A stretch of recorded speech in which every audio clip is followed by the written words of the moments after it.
পিছনে যে পাহাড়গুলো আমরা দেখতেছি এটা হচ্ছে যে মেঘালয়ের রাজধানী শিলং। শিলং বলে এই পাহাড়গুলো। তো এখানে সিলেটের সাদা পাথর বলে এই অংশটাতে একদম লাগোয়া।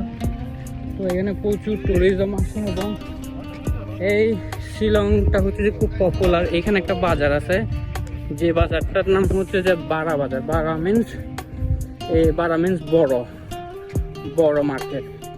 তো এইখান থেকে ওদের প্রচুর পাথর বাংলাদেশে ঢুকে। এখানে তাদের অনেক রোড আছে, রোড দিয়ে ঘুরে যে বাংলাদেশে হাজার ট্রাক বাংলাদেশে ঢুকে। আমাদের অংশে পাথর খুব কম, তাদের অংশে অনেক পাথর। যখন বাংলাদেশে যখন মানচিত্র বিভাগ করা হয়, আমাদের এই পাঁচটা সিলেটের অংশে পড়ছে, আর ওই পাঁচটা হচ্ছে মেঘালয়ের রাজধানী শিলং। এই শিলংটা হচ্ছে, এই পাথরগুলো আমরা দেখতেছি, এটা হচ্ছে সমুদ্র পৃষ্ঠ থেকে প্রায় 4,500 ফিট উপরে এই অংশ।